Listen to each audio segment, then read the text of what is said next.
Train দুটির উদ্ধার অভিযানের খবর জানাতে এই মুহূর্তে ঘটনাস্থলে আছেন রিপোর্টার রাজিবুল হাসান। সরাসরি যাচ্ছি তার কাছে।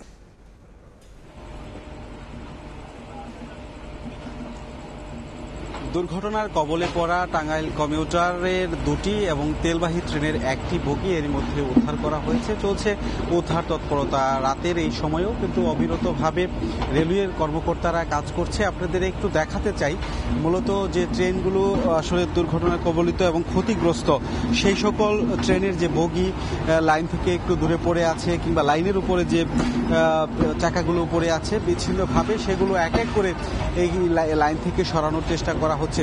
একটু দেখানোর চেষ্টা করছি, এটি টাঙ্গাইল কমিউটার ট্রেনের তৃতীয় বগি, অর্থাৎ এর আগে আরও দুটি বগি এখান থেকে সরানো হয়েছে একইভাবে।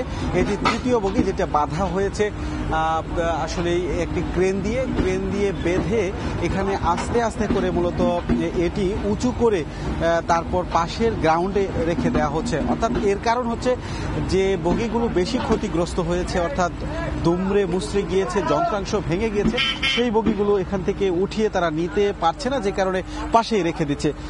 আপনারা দেখতে পাচ্ছেন যে এই ক্রেনটি অর্থাৎ 80 টনের একটি ক্রেন, এই ক্রেন দিয়ে টেনে বগিগুলোকে পাশের রেখে দেওয়া হচ্ছে। একইভাবে যে তেলবাহী ট্রেনটি রয়েছে, সেই তেলবাহী ট্রেনে আরেকটি ক্রেন দিয়ে সেটিতে উদ্ধার তৎপরতা চালানো হচ্ছে। অর্থাৎ ধারাবাহিকভাবেই এই কার্যক্রমটি চলছে।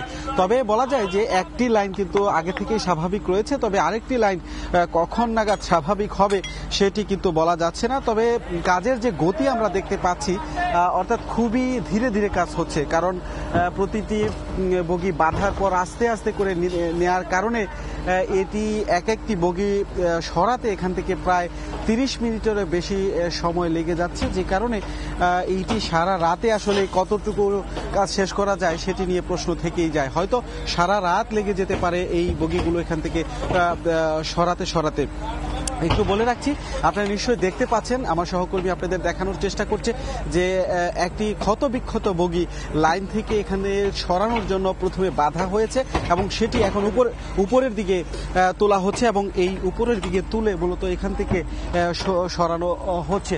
এইভাবেই মূলত এখানে উদ্ধার তৎপরতা চলছে এবং এই উদ্ধার তৎপরতা দেখাশোনা করার জন্য তো বিভাগীয় যে কর্মকর্তা রয়েছে রেলওয়ের, তারা কিন্তু সেখানে এই কাজের দেখভাল করছে। মোটামুটি যেটি বলা চলে যে পুরোদমে উদ্ধার তৎপরতা চলছে, তবে দুইটি লাইনই স্বাভাবিক হতে বেশ সময় লেগে যাবে। তবে মানুষের দুর্ভোগ কিন্তু এখনো পর্যন্ত রয়েছে, বিভিন্ন স্টেশনে গাড়ি দাঁড়িয়ে আছে এবং সেখানে কিন্তু দুর্ভোগ মাথায় নিয়ে মানুষ চলাচল করছে। তো এই ছিল আমার কাছে থাকা সবশেষ তথ্য।